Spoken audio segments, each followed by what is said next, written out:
Fridays, what worked, what flopped, what popped on today's session of Sales Chatter. And I don't even have my hand on the button to hit the little thing here. We're going to go to the HPLS podcast. Live, relevant, and high performance information, conversations, and education weekly.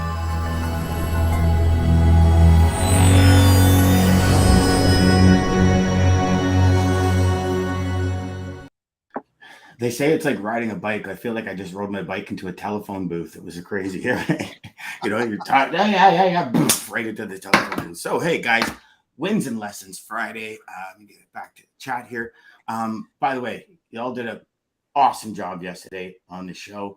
Ryan, I can tell you were in the clicking. You're like, oh, man, I hope I'm doing it right. And you guys did awesome. Great. You did awesome. Awesome, man. You did awesome. Mm-hmm. Yeah. So, wins and lessons, boys. Here's the big one. It's Friday. I can't believe we're coming into mid-September already next week. Q4 is looming. It's on the horizon. Let's go, guys. Sure. What's your big wins and lessons? Why don't we start kind of clockwise on the camera here with Ryan, just because we want to throw him in the hot spot right away. Good morning, Lisa, and yes, happy Friday. Yeah, I was gonna say we're going counterclockwise. Obviously the biggest one for me, biggest win is coming on the show.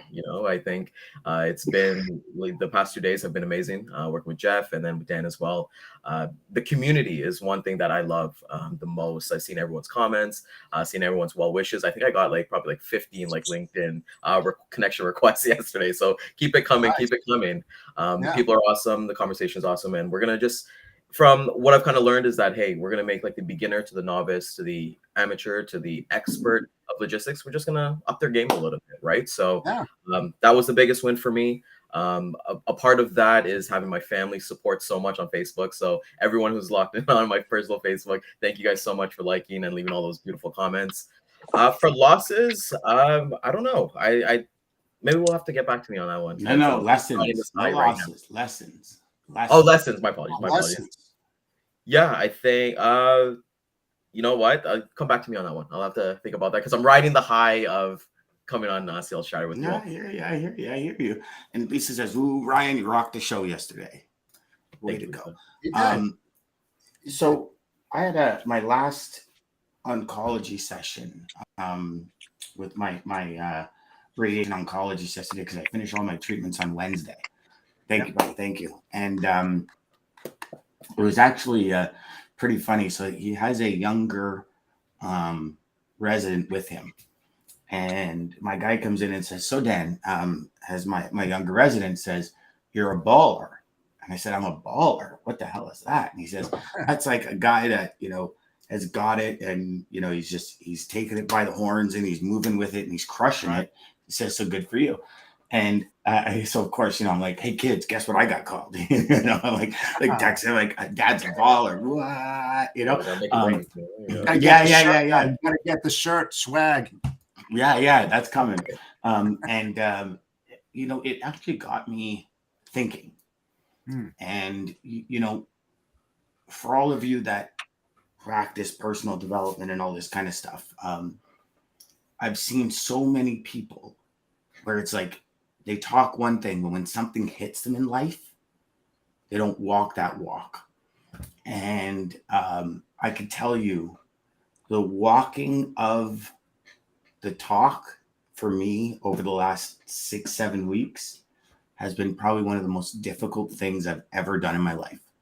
But I've learned so much. I've learned how strong I truly am, how strong my mindset is. And I've crushed it. I feel I'm in a way better position than most people at the point in my treatments right now. My throat is unbelievably sore.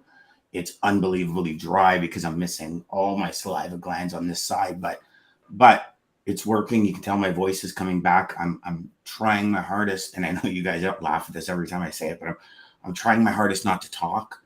No, I am. I really am. And I'm doing a lot more by text and email. I've learned to cut calls off when it's like, okay, it's getting repetitive enough. time to go, move on to the next one. Like I'm getting much more streamlined that way. But the biggest win for me is that mindset, and the biggest lesson is when you stop and just keep like giving yourself that extra build up in your head, kind of like, you know, people are like, oh, you're inspirational. You're like, dang, come on, man, you can do this. Like it's not going to kill you. It's not going to crush you. It's not going to, like, nothing can stop you. It's just, you got to go and you got to do it.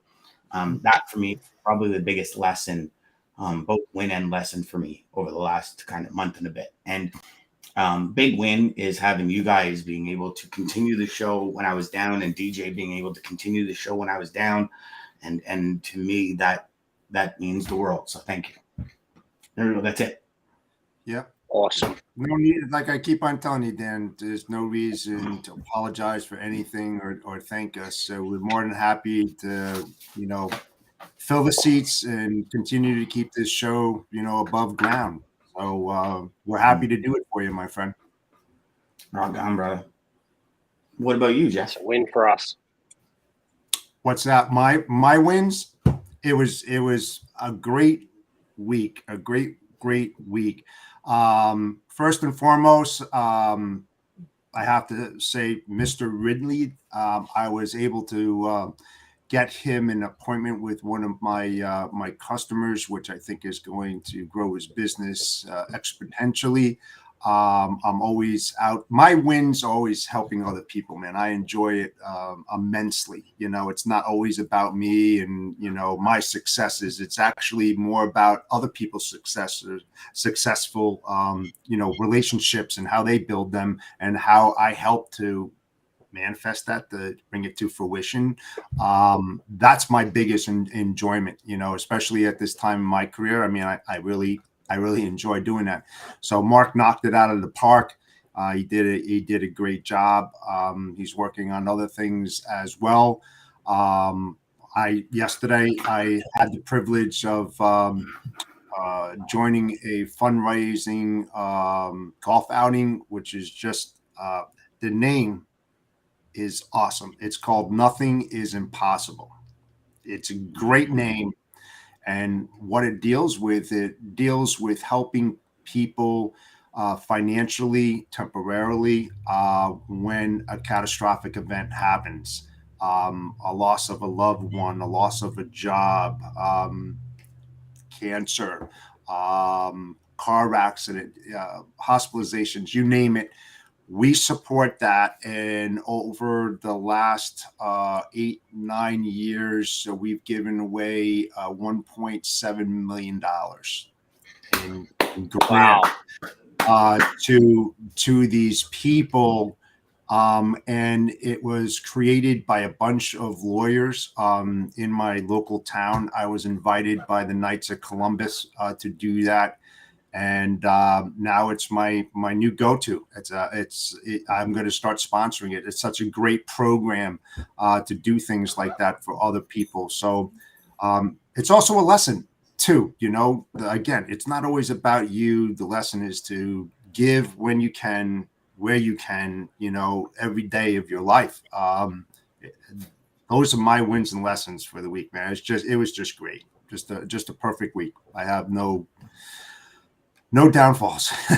So, you know, brother, that's an amazing cause. And I mean, I've you know, thank the Lord, I've never been in a position where it's a major loss of a job or something, but I can tell you, the last 7 weeks not being able to work, having to shut down my program, those, if I wasn't blessed to be able to weather that storm, I couldn't imagine how people do it. I couldn't imagine, because it's you know, being on morphine or Tylenol 3s all day where you just can't make decisions, or your brain's all foggy, and you know, they're saying, well, you got to be off for 7 to 12 weeks, and it's like zero income coming in. It's devastating. So God bless you for doing that. You really can't put yourself in that position unless you've been in that position. Truly. I mean, I don't care how hard that you think about what it must feel like. You're not going to know. All you can see it. You can kind of feel it emotionally when you see these people. But man, unbelievable, man. So I'm happy to do it. You know, absolutely happy to do it. That's awesome, brother. That's awesome. Mark, what do you got this week for us, brother? Well, we went on last week, weren't we? So it's been a good last couple of weeks. In fact, my biggest win of the day so far is Leah, my wife, has just delivered tea on a tray. I don't know if we're trying to impress viewers or she's trying to impress me. In honor of the Queen passing. So we are having tea in a teapot. And so I'm just going to pour that out in a second, but also have a very special mug as well, which I promised Lisa that I would drink from today. We'll talk about that one in a second. So before I pour my tea and get into real stuff, it's been a good couple of weeks. So we got Baxter's back to school this week. He's super pumped, super excited. And I feel, both Leah and I feel, that he's stepped up as well, literally, like on the day going back, coming home that night, it just felt like he'd ratcheted up 1,000%.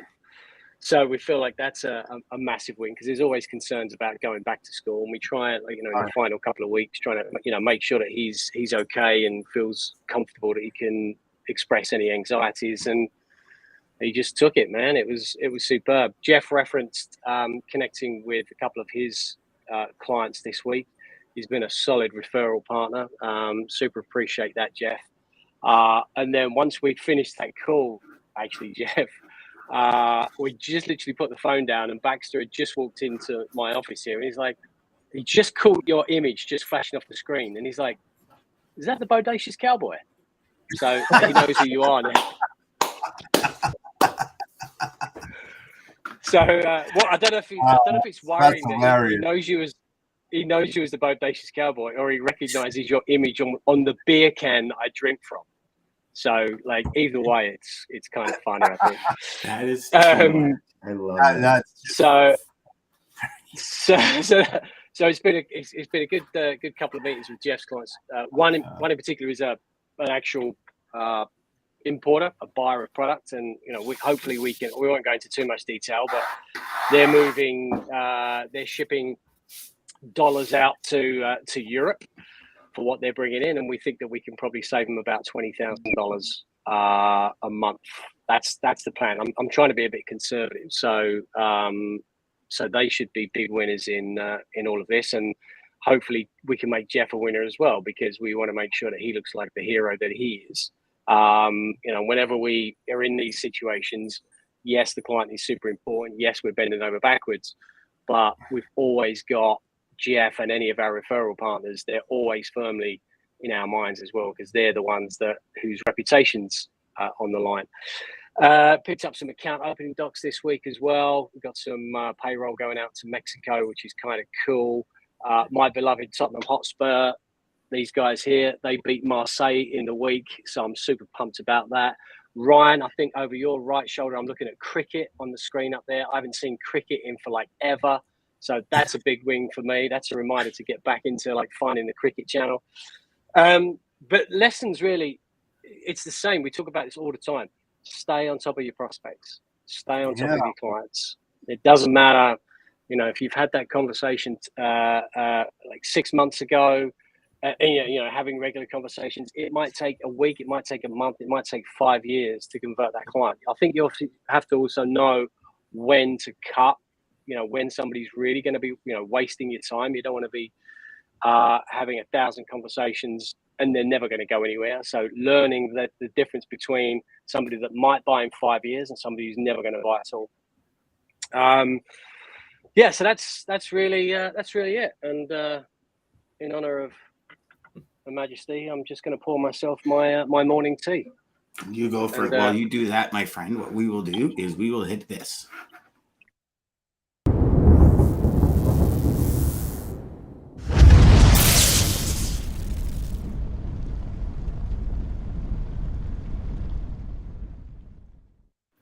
I really do love that video. I love that video. So the lane of the day today is flatbed from Charleston, West Virginia to Gary, Indiana. We're talking $3.48 per mile. With fuel, we're talking $4.25 per mile all in. contracted rate at this point is $3.50. So the contracted rates and the spot rates are starting to match each other here. The spot rate line haul rate per mile change is 13 cents so far. So rates are on the rise as capacity is tightening in the West Virginia market. The current rate is 54 cents a mile higher than the August average. So starting to see some flips, and very excited about next Wednesday, because next Wednesday Dean's going to come on and talk about Q4 and what the data tells us on Q4. So that should be very, very, very good from that point. Awesome. All right. Here we are, Ryan. We've come full circle, buddy. It's back to you because you didn't give us a lesson. Yeah, no, I've definitely thought about it. I think just coming back on Mark's point about don't take the gas off with your customers. One of the things I've kind of learned this week is that I've had two prospects reach out who've never ever reached out to me, none of my calls, none of my emails at all, and they've actually reached out for assistance this week. So I would say just keep pounding the pavement. You just never know who's gonna come to you in their situation of need. My lesson for sure that I've kind of, and maybe it's coming towards maybe like working with you guys and everything like that, is I've been watching the videos I've been doing for the past 2 days, and my biggest lesson is I've been Googling how to stop saying and how to get this glare off my ring light. So never watch the videos that you make. Never watch the videos you make for the first time. It's like you hate your own voice, right? You're like, who the hell is that, right? So those are two big lessons for me. I've definitely loved being on the show, talking with everybody and just kind of learning with everybody. But I think, like I said, to Mark's point, that I really, really think that never take the gas off the pedal when it comes to your prospects, and know when to cut them, but you just never know. You just never know when the time is right. So play the short game, play the long game. Just like the Rams got smoked last night, Super Bowl champions don't mean nothing, right? So the Bills took home that big win, and hey, it's a new season. Yeah, and you know something. Ryan, go for it, Jeff. Yeah, Ryan, just to follow up on yours, what Mark was saying before, and keeping the pedal on the gas with the prospects, I always look for other value-added ads to bring to my customers. Hence the reason why I brought Mark in, and Mark and I are very good friends and stuff. But I believe in what Mark's product is and what he's doing, and he's proving it over and over again. So. When you go and you talk to your prospects and everything, always look for other solutions that other people don't offer. I mean, that's your value add. And it's something that I've been doing for a very, very long time, because you can't keep it to the normal thing that you do, that you've been doing for years. You've always got to recreate your approach, your ideas, your creativity constantly, all the time. It's always renewing the relationship that you always had with your customers. You just can't take it for granted. You always have to bring another stage of life to that relationship. So yeah, and you always got to kind of like reinvent yourself. Like, I'm going to throw a wrestling reference if anybody watches wrestling, but there's this wrestler, Chris Jericho, from like Winnipeg, Manitoba, and he's known for quote unquote reinventing himself every 3 to 6 months. He's been wrestling for maybe like 20 years, but he's always with something brand new every 3 to 6 months. So he's giving layer by layer by layer. So it's completely correct, because look at all of us during the pandemic. We all had to pivot, right? Like, most of us had to work from home. We had to look at different solutions. If any of us did like sea freight shipping, we had to find solutions, right? So I think the one thing that I've kind of learned with everybody is always be an ongoing student. Always be willing to learn from anybody and everybody. Doesn't matter of their experience or anything like that. Everyone goes through different bridges. So learn from their experience rather than trying to drive through that bridge yourself, right? So that's that I believe that's very valuable. As Bruce Lee used to say, be like water. Yep. You got to be like water, and you got to be able to move with the ebbs and flows of what comes your way. I do have a question for you, Ryan, though. So you said you had 2 people reach out that hadn't reached out before. What was their big issues? It was RFPs, and it wasn't like blind copy RFPs. It was, hey Ryan, they've acknowledged that I've been reaching out to them, and they've said, hey, we're having this RFP, we want to include you. And swear on my dogs, like, they have never replied to. I probably sent maybe 15 to 20 emails within the last 3 to 6 months, a bunch of calls to them, completely dead air. And it's just really RFP season. We're kind of getting into that a little bit more now, but to see that they're actually taking the time. How often do we get as sales reps when we call a customer and get them? They're like, yeah, we'll add you to the list, and we'll give you a call when we're ready, right? I kind of call that out in some emails to prospects that, hey, give me the truth, like give me what's going to happen. Am I going to go down to the bottom of the Rolodex? So to answer your question, it was just strictly like, hey, do you want to be included in our RFP? We like what we kind of see with you guys, and let's see where we can go from here. Now, is it a mini RFP or is it a big one? Sorry? Is it a mini RFP or is it a big one? I would say it's a mid-size, just based on. So right now we're kind of getting into the RFIs right now, but we've kind of gotten like to the sneak peeks of, hey, what they're kind of looking at. But I would say they're mid-size for what we're kind of seeing.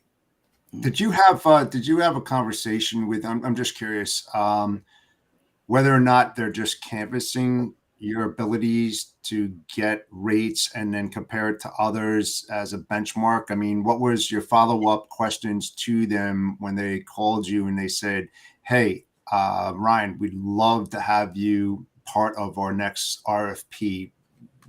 How did you follow up with that when they said that? I'm just curious. Of course. So I got in my seat. I got my calculator, started counting all the commission that I was going to make from winning every single load that they've given us.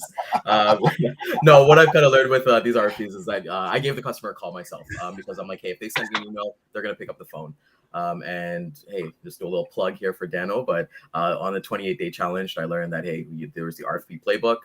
Just kind of find out what they're kind of looking for. So I was able to kind of qualify them based on that call. And then we're kind of go from there. So we kind of asked questions. What are you guys exactly looking for? That was exactly my first question.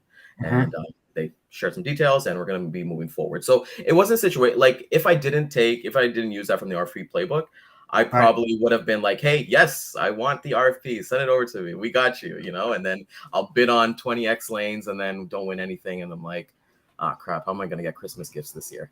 And we always think it's a game changer. We always look at the RFPs and we go, oh my God. Like, look, I get that lane, I get that lane. And it's make it rain. It's like, oh my God, my business is saved. I didn't have to make any sales calls all year. And this wonderful, miraculous RFP fell in my lap. And it's like, guys, come on, man. Get it together. It's awesome. Good for you, Ryan. Good for you, man. Good for you, brother. But Ryan, that's your effort and energy for the last year and a half paying off, man. Right? That there's no luck. We make our own luck. And it's through our effort and energy we put out, we get the exact same back. And speaking of that, I want to make sure I'm on top of it this week, Mark. Do you have a financial review for us on current season stuff? You know what? I've been decorating. Okay.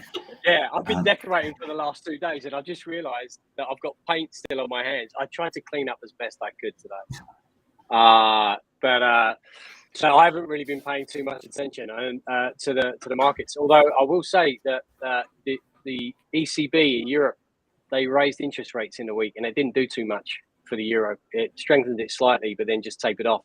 So the data is still suggesting that the euro will be stronger by the end of the year and moving into the early part of next year. So what does that mean? Anybody that's importing right now from Europe, they're going to find those imports becoming a little bit more expensive as we move forward. And in those scenarios, if the data does continue to support that the euro will be more strong by the end of the year, then we'll start talking to our clients about hedging their 2023 payables, i.e. start locking those rates in now and over the next few months for the next 12 months. So as the euro does become stronger, you're buying a cheaper euro throughout the entire year based on the actions that you take today. So the pound is like I still have pensions in the UK, which I'm waiting to transfer over. And I'm an idiot because I'm still waiting for that to get back to the good old days of 150. And now we're at like 115.84.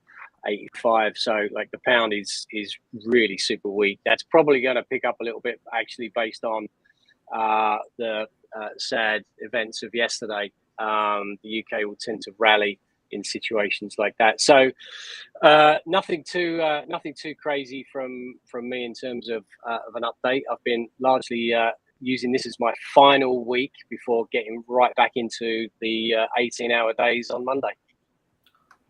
Cool. Well, you know what? If you can next week, I'd love to have you talk more about that hedging and interest rates and what it does, because I think it would give salespeople a really good insight to have a high level conversation with their customers and hopefully engage you to come in and talk to their customers. So if you can set that up for next week, Mark, that'd be awesome. All right, let's focus on that. The other thing I will mention is I think I'm still the only one that's taking Hawaiian Shirt Friday seriously. Oh my God. So I'm sorry. Because of the cricket, I was gonna wear my West Indies like jersey, but I didn't know if it was casual Fridays. Like it's the first one. I don't want to step on anybody's toes, but it's Hawaiian Shirt Friday, right? Hawaiian Shirt Day Friday. Yes, it is. Thank you, Dan. I totally forgot, Mark. I gotta go shopping. Sorry. My bad, brother. My bad. It has nothing to do with the morphine and everything I'm on 24/7 lately. Well, here's the thing, man. That's another reason for my wife and I to go to Winners, right? So yes, I love Winners. Winners is such a great show, such a great place. Okay, so anyone have any last thoughts before we check out for the weekend and go enjoy ourselves and rest, get a little R&R? I think, you know what, for me, what I've kind of seen the first week of September, I think it's going to be a really good ride to the rest of the year. For everyone's kind of dedicated, so everyone just basically stay on it, you know, and know that the fruits that you're kind of bearing it's going to bear. I kind of want to see like the wins and lessons from everybody else, like Lisa, everybody in the chat, see what they're kind of up to and things like that. But those are kind of just keep going, you know, momentum exactly, and be patient. Yes, don't rush it. Do not rush it. Good things take time to come to fruition. Don't expect the first phone call and you're making $1,000 a day tomorrow. It's just not going to happen. Let it work itself out. Get in there, ask those pertinent questions that you need to ask to uncover those gold mines, and then just keep on following up. You're 3 months out of something really, really big. It's not going to happen next week. It's not going to happen the week after. So don't start counting that money before you can't put the cart before the horse. I'm sorry, you know. In this business, It takes time for it to manifest itself. And when it does, get in there quickly and make sure that you service that customer like you had never did before. Love it. And don't forget, now's the time to start the conversations about Q4 and the beginning of 2023 and what your customers expect from you. Yes, and sir. What you can do to help them achieve their goals. So we're coming into a really great time of the year, because now is when people start realizing, holy crap, I'm not even close to reaching my yearly goal. Like, you're going to see on all the social platforms, you're going to see all these posts about, you know, goals, and this is the time of year where it all starts. Kids are back to school. Everybody feels like they're back to, you know, everybody's back from summer vacation. People are going to start answering phones and emails and all these things. Things are going to start happening. So just keep your foot on the gas. Yeah. And one more thing, I just add to that. Yeah, one more. Just add to that. Sorry, I'll just go here. For when you're talking about, like, you're seeing on LinkedIn, it's really important to clog the noise and filter out all the noise that you kind of see on social media. Just honestly, just put in the work. You know, you don't have to see all the LinkedIn influencers and creators kind of like throwing out everything and then kind of going from there. So bet on yourself, like Fred Van Vliet. Yeah, one more thing. I like that. Right now, large corporations are starting to build their forecast and budget for next year. Okay, if it's a Japanese company's fiscal year end on March 31st and they start on April 1st. So keep that in mind. So right now, the larger companies are starting to put everything together. And if you want to get your foot through the door before they make that budget, start preparing, start reaching out to those customers that you have on your checklist that need to be contacted, because this is a perfect time to get your foot in the door before they, you know, make that budget concrete and they start doing their forecast for 2023. So do it. We got Christy. Christy's listening in today. Christy, good morning, dear. So good to see you. And then Lisa says, hello, Christy. And then here, hope you're well. Great to see you over here on LinkedIn, lady. Sorry, haha. Christy, great to have you here. We're so glad you joined us today. We actually got to get Christy on Tuesday, because she is a rock star. So Christy, I'll reach out to you, because that's very important. We're going to start setting up end of September and into October. So it's going to be awesome. All right. Well, hey. Here you go, y'all. Y'all can take off. Have a great long weekend, everybody, and we'll see everybody on Monday for Mayhem Monday. Sounds good. Have an awesome. In trucking, our motto is people before profit. Today's market requires more transparency, consistency, and focus on what our clients need to win. Centurion Trucking and American Logistics are poised to help their clients achieve and surpass their targets. If you're looking for a team that honors your needs, dreams, and aspirations, then get a hold of Daman at American Logistics or Centurion Trucking and start designing